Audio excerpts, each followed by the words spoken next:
ஓம் ஸ்ரீ சத்குரு சாய்நாதரின் திருவடிகள் போற்றி.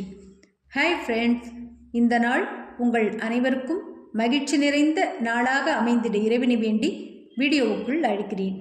நாம் ஸ்ரீ சாயி சச்சரிதம் 13வது அத்தியாயம் சென்ற வீடியோவில் பாபா வினோதமான தமக்கே உரித்தான முறையில் மருந்தோ மாத்திரைகளோ இல்லாமல் பீமாஜி பாடில், பாலா கணபத் சிம்பி, பாபு சாஹேப் பூட்டி, ஆலந்தி சுவாமி, காக்கா மகாஜனி மற்றும் ஹர்தாவை சேர்ந்த சந்தோபத் ஆகியோரை அவர்களுடைய வியாதிகளிலிருந்து குணப்படுத்தியதை கண்டோம்.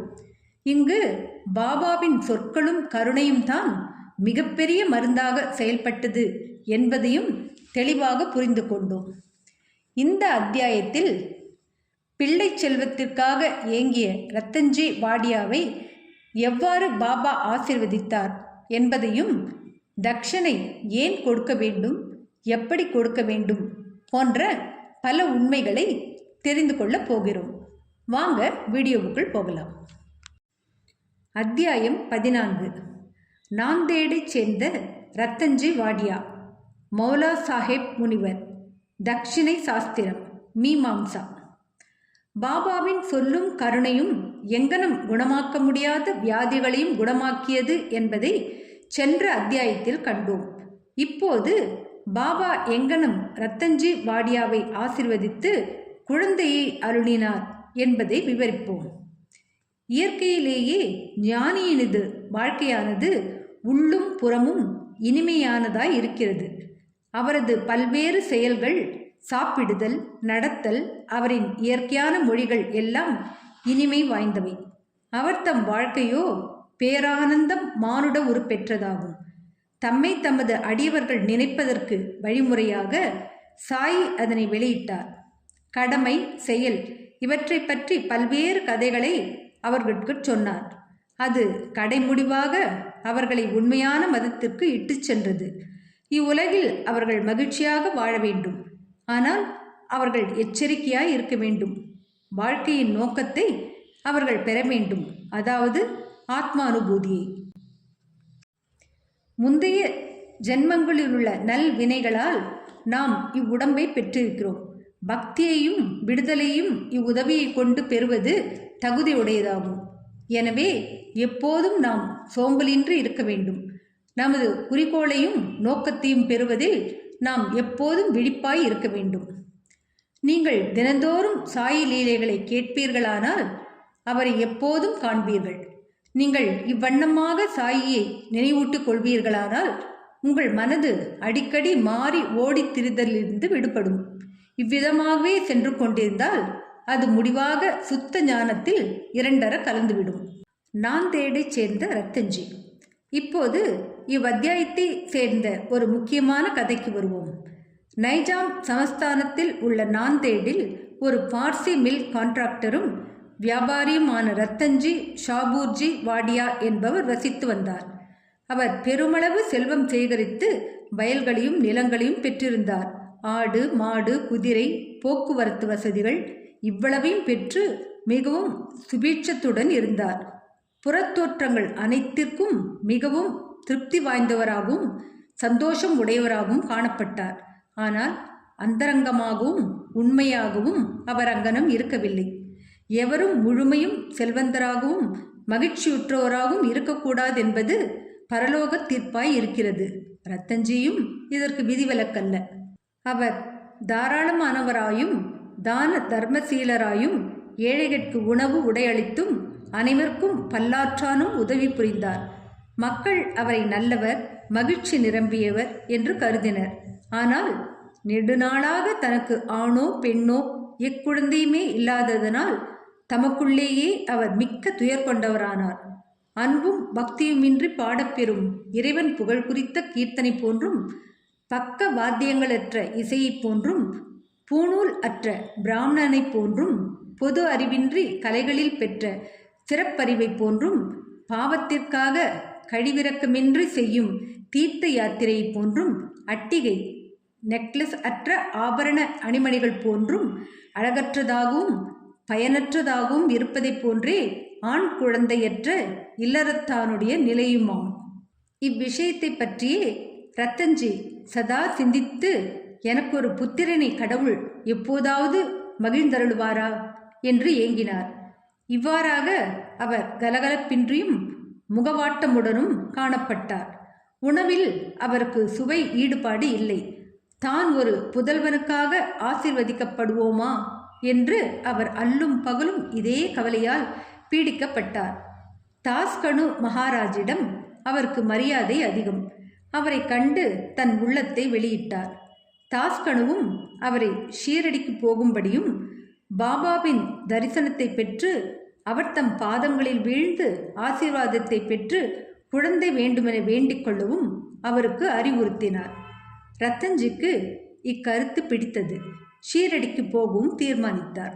சில நாட்களுக்கு பின்னர் அவர் ஷீரடிக்கு சென்று பாபாவின் தரிசனத்தை பெற்று அவர் பாதங்களில் வீழ்ந்தார்.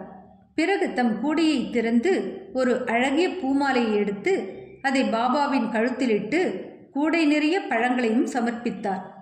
பாபாவுக்கு அருகில் மிக்க மரியாதையுடன் அவர் அமர்ந்து பின்வருமாறு வேண்டத் தொடங்கினார். இக்கட்டான நாட்களில் இருக்கும்போது அநேகர் தங்களிடம் வருகிறார்கள். தாங்கள் அவர்களின் துன்பங்களை உடனே துடைக்கிறீர்கள்.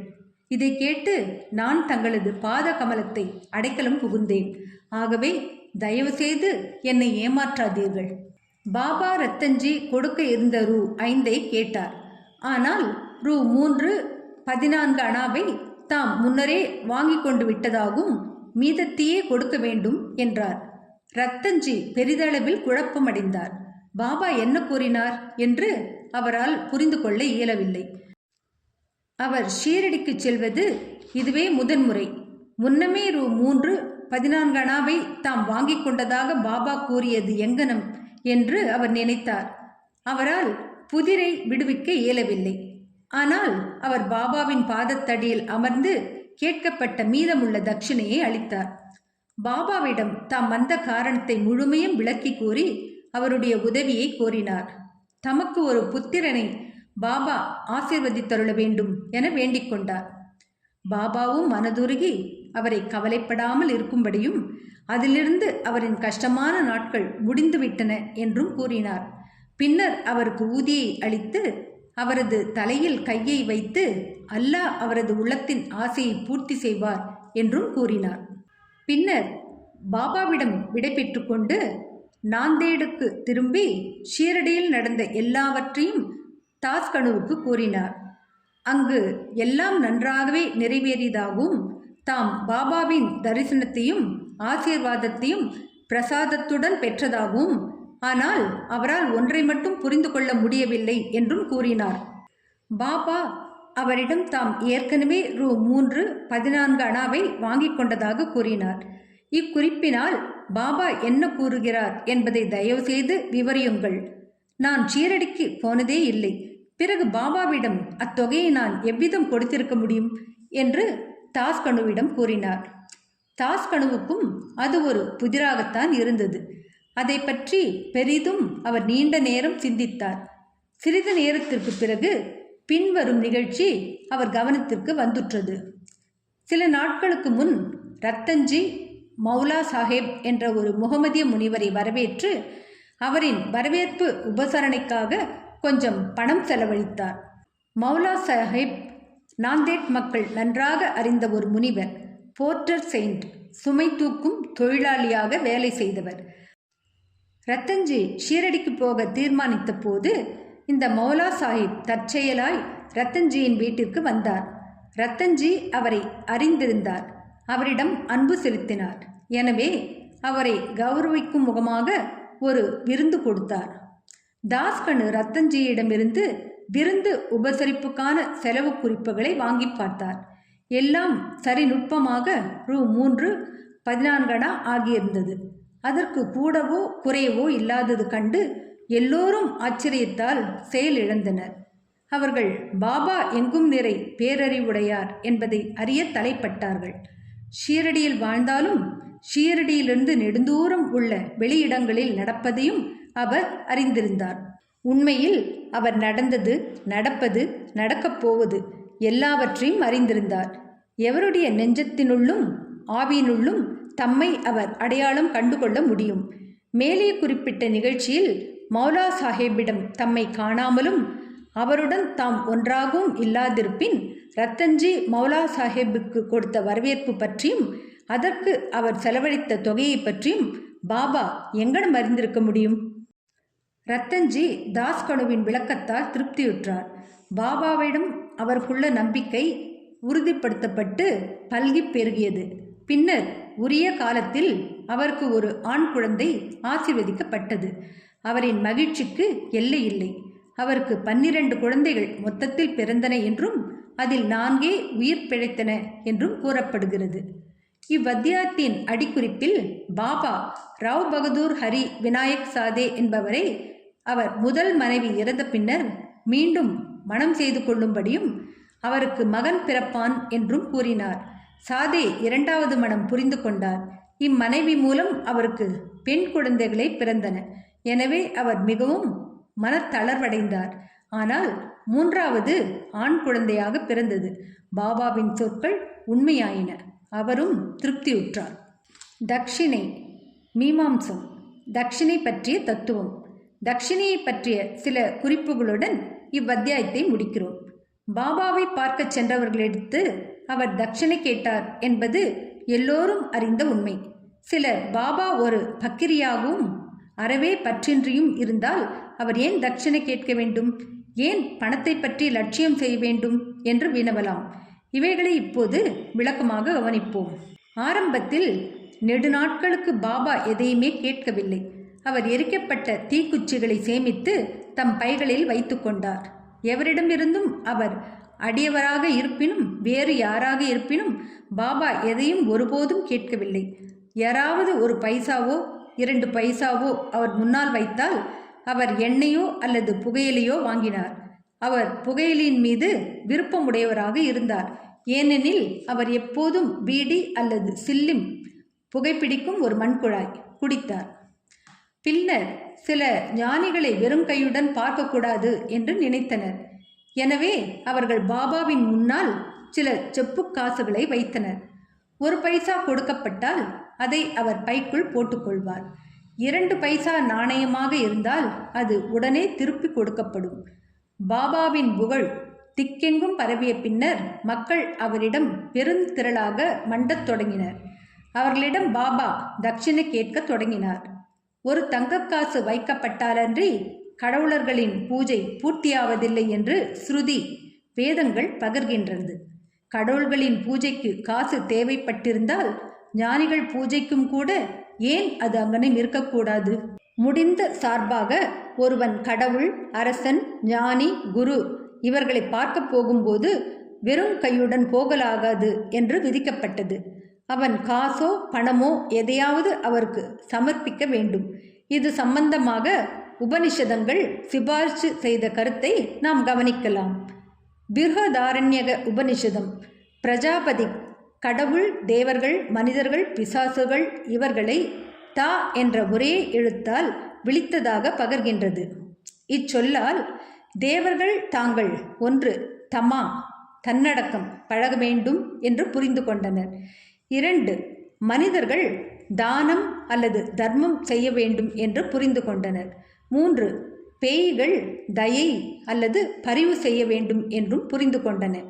எனவே மனிதர்கள் தர்மம் அல்லது ஈகை புரிய வேண்டும் என்று பரிந்துரைக்கப்படுகிறது. தைத்திரிய உபனிஷத்தின் குரு தனது மாணவர்களை தர்மத்தையும் மற்ற பல நல்ல பண்புகளையும் பயிலும்படி ஊக்குவித்து உபதேசிக்கிறார். தர்மத்தை பற்றி அவர் நம்பிக்கையுடன் கொடுங்கள், அது இல்லாமலும் கொடுங்கள், பெருந்தன்மையுடன் கொடுங்கள், அதாவது தாராளமாக கொடுங்கள், பணிவுடன் கொடுங்கள், பயபக்தியுடன் கொடுங்கள், இரக்கத்துடன் கொடுங்கள் என்று அறிவுறுத்துகிறார். தான தர்மத்தை அடியவர்களுக்கு போதிப்பதற்கும் பணத்தில் அவர்களுக்குள்ள பற்று குறைவதற்கும் அதன் மூலம் அவர்கள் மனது சுத்தம் அடையும்படி செய்வதற்கும் பாபா அவர்களிடமிருந்து தட்சிணையை கட்டாயமாக பெற்றார். ஆனால் அதில் இவ்விசித்திரம் இருந்தது. அதாவது தாம் வாங்கியதை போன்று 100 பங்குக்கு மேலேயே திரும்ப கொடுத்தாக வேண்டும். இவ்வாறாக பல இடங்களில் நிகழ்ந்தது.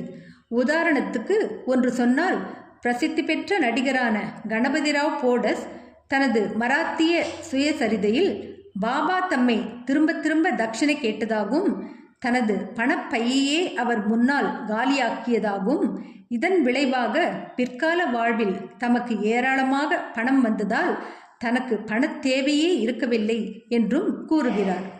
பல சந்தர்ப்பங்களில் தட்சணைக்கு பாபா பணவகை சார்ந்தவற்றையே விரும்பி கேட்காத மறைபொருளும் உண்டு. 2 நிகழ்ச்சிகளை இதற்கு எடுத்துக்காட்டாக குறிப்பிடலாம். பேராசிரியர் ஜிஜி நார்கேயிடமிருந்து பாபா தட்சிணையாக ரூ. 15 கேட்டார். நார்கே தன்னிடம் பைசா கூட இல்லை என்று பதிலளித்தார். அதற்கு பாபா கூறியதாவது, உன்னிடம் பணம் இல்லை என்பது நான் அறிவேன். யோக வசிஷ்டத்தை நீங்கள் படித்து கொண்டிருக்கிறீர்கள். அதிலிருந்து எனக்கு தட்சிணை கொடுங்கள். தட்சிணை அளிப்பது என்பதற்கு இந்த சந்தர்ப்பத்தின் பொருளாவது நூலிலிருந்து நீதிகளை உய்த்துணர்ந்து அவைகளை பாபா வாசம் செய்கிற ஒவ்வொருவர் உள்ளத்திலும் இரித்து கொள்ளுதலே ஆகும். 2வது சந்தர்ப்பத்தின் போது திருமதி தர்கட் என்ற அம்மையாரிடம் ரூ. 6 தட்சிணையாக கொடுக்கும்படி பாபா கேட்டார். ஏதும் அவள் கொடுக்க இயலவில்லை என்று மன வருத்தம் அடைந்தாள். பின்னர் அவளது கணவர் பாபா 6 உட்பகைவர்களையே, அதாவது காமம், குரோதம், லோபம், மோகம், மதம், மாச்சரியம் முதலானவற்றை தம்மிடம் சமர்ப்பிக்கும்படி கேட்டார் என்று அம்மையாருக்கு விளக்கினார். பாபா இவ்விளக்கத்துக்கு உடன்பாடு தெரிவித்தார். தட்சிணையின் மூலம் பாபா ஏராளமான பணம் சேகரித்தார் என்பதும் அவ்வளவு பணத்தையும் அதே நாளில் பகிர்ந்தளித்து விடுவார் என்பதும் அடுத்த நாள் காலை வழக்கம் போல் அவர் ஒரு ஏழை பக்கிரியாகி விடுவார் என்பதும் குறிப்பிடத்தக்கது. ஏறக்குறைய 10 வருடங்களாக 1000 ரூபாய்களை தட்சிணையாக பெற்று வந்த பாபா பின்னர் மகா சமாதி அடைந்த போது அவருடைய உடைமையில் சில ரூபாய்களே இருந்தன. சுருக்கமாக துறவையும் தூய்மையையும் போதிப்பதே அவர்களிடமிருந்து தட்சிணை பெற்றதன் முக்கிய காரணமாகும். பின்னுரை. பிபி தேவ் என்பவர் ஓய்வு பெற்ற மம்லதாரும் பாபாவின் பெரும் அடியவர்களுள் ஒருவரும் ஆவார். அவர் சாய்லீலா சஞ்சிகையில் தொகுப்பு 7 எண் 25 பக்கம் 26 தட்சிணையை பற்றி பின்வருமாறு குறிப்பிடுகின்றார். பாபா எல்லோரிடமிருந்தும் தட்சிணை கேட்கவில்லை. கேட்காமலேயே சிலர் தட்சிணை அளித்தால் அவர் அதை சில சமயங்களில் ஏற்றுக்கொண்டார், மற்ற நேரங்களில் மறுத்துவிட்டார். சில குறிப்பிட்ட அடியவர்களிடமே அவர் அதை கேட்டார். பாபா தங்களிடம் அதற்காக கேட்க வேண்டும், அப்போதே தாம் கொடுக்க வேண்டும் என்று நினைத்தவர்களிடம் அவர் கேட்டதே இல்லை. பாபாவின் விருப்பத்திற்கு மாறாக யாரேனும் அதை சமர்ப்பித்தால் அவர் தொடுவதில்லை. அந்த அடியவர் அதை அங்கேயே வைத்திருந்தால் அதை அப்பால் எடுத்துக்கொள்ளும்படி பாபா அவரை கேட்பார். பக்தர்களின் விருப்பம், பக்தி, சௌகரியம் இவர்களுக்கு ஏற்றவாறு அவர் சிறிய பெரிய தொகைகளை கேட்டார். பெண்கள், குழந்தைகளிடமும் அதை கேட்டார். எல்லா செல்வந்தர்களையும் கேட்கவில்லை, அன்றி எல்லா ஏழைகளிடமும் கேட்கவும் இல்லை. தட்சிணை கேட்டு கொடுக்காதவர்களிடம் பாபா கோபம் அடைந்ததே இல்லை.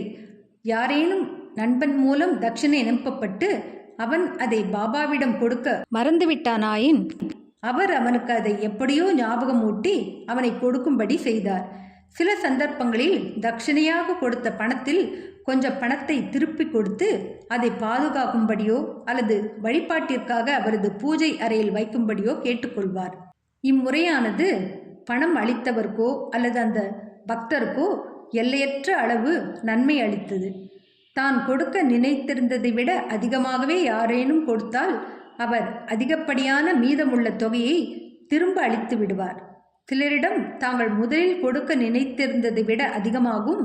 அப்படி அவர்களிடம் பணம் இல்லையானால் மற்றவர்களிடம் பிச்சை எடுத்தோ கடன் வாங்கியோ அளிக்கச் சொன்னார். சிலரிடம் அவர் ஒரு நாளைக்கு 3 அல்லது 4 முறை தட்சிணை கேட்டார். தட்சிணையாக சேர்ந்த பணத்திலிருந்து அவர் தமக்காக மிகவும் கொஞ்சமே செலவழித்தார். அதாவது சில்லிம் என்ற புகைக்குழாய் வாங்குவதற்கும் துனி என்ற புனித அடுப்பிற்கு எரிபொருள் வாங்குவதற்கும் செலவழித்து மிச்சம் அனைத்தையும் பல்வேறு மனிதர்களுக்கு வேறுபடும் விதங்களில் தர்மமாக பகிர்ந்து அளித்தார். ஷீரடி சமஸ்தானத்தின் சிறு சிறு பொருட்கள் எல்லாம் அப்போது இருந்த பணக்கார அடியவர்களால் ராதா கிருஷ்ணம்மாயின் வேண்டுகோள் யோசனையின் பேரில் வாங்கி அளிக்கப்பட்டவை. விலை மதிப்புள்ள செல்வமிகு பொருட்களை யாரேனும் கொணர்ந்தால் பாபா சீற்றமடைந்து அவர்களை கடிந்து கொள்வார். நானா சாஹேப் சந்தோர்கரிடம் தமது உடைமைகள் ஒரு கௌபீனம், ஒரு துண்டு, ஒரு கஃப்னி, ஒரு தகரக்குவளை என்றும் அவரை பலர் தேவையற்ற பயனற்ற விலையுறந்த பொருட்களையெல்லாம் கொண்டு வந்து தொல்லைப்படுத்துவதாகவும் கூறினார். நமது பரமார்த்திக வாழ்வில் இருக்கும் இரு பெரிய தடங்கல்கள் பெண்ணும் செல்வமும். பாபா ஷீரடியில் 2 நிலையான அமைப்பு முறைகளை ஏற்படுத்தினார். அதாவது தட்சிணையும் ராதாகிருஷ்ணமாயும் ஆகும். எனவே பக்தர்கள் அவரிடம் வந்த போதெல்லாம் அவர்களிடம் தட்சிணை கேட்டார். பள்ளிக்கூடத்துக்கு போகச் சொன்னார். பள்ளிக்கூடம் என்பது ராதாகிருஷ்ணமாயின் வீடு. அவர்கள் இவ்விரண்டு சோதனைகளில் நன்றாக தேறினார்களே ஆனால், அதாவது செல்வத்துக்கும் பெண்ணுக்கும் உள்ள பற்றுகளிலிருந்து விடுபட்டவர்கள் என்று தெளிவுபடுத்தினார்களேயானால் அவர்களின் ஆன்மீக முன்னேற்றம் துரிதமானது. பாபாவின் அருளாலும் ஆசிகளாலும் உறுதியளிக்கப்பட்டது. தேவ் கீதை உபநிஷதங்களிலிருந்து புண்ணிய கஷேத்திரத்தில் புண்ணிய ஆத்மாவுக்கு கொடுக்கப்பட்ட தர்மமானது கொடுத்தவருக்கு அதிக பலன் அளிக்கிறது என்பதை ஸ்லோகங்கள் மூலம் எடுத்து காண்பித்து இருக்கிறார். ஷீரடியும் அதில் உரையும் தெய்வமான சாய்பாபாவையும் தவிர புனிதமானது என்ன இருக்க முடியும்? ஸ்ரீ சாயியை பணிக. அனைவருக்கும் சாந்தி நிலவட்டும். அடுத்த அத்தியாயத்தில் நாரத இசைமுறை. சோல்கர் என்னும் பக்தர் தன் தேநீரில் சர்க்கரை இல்லாமல் பல நாள் அருந்தினாராம். என்ன காரணமாக இருக்கும்? மேலும் 2 பல்லிகள் பாபா கூறியவாறே சந்தித்து கொண்ட விதம் போன்றவற்றை தெரிந்து கொள்ள இருக்கிறோம். என்ன ஃப்ரெண்ட்ஸ், இந்த வீடியோ பிடிச்சிருந்தால் லைக் பண்ணுங்கள், ஷேர் பண்ணுங்கள், சேனலை சப்ஸ்கிரைப் பண்ணுங்கள். எனக்கு இதுவரை சப்ஸ்கிரைப் பண்ணியுள்ள அனைவருக்கும் என்னுடைய மனமார்ந்த நன்றிகள். மீண்டும் அடுத்த வீடியோவில் சந்திக்கும் வரை உங்கள் அனைவருக்கும் நன்றி கூறி விடைபெறுகிறேன். வணக்கம்.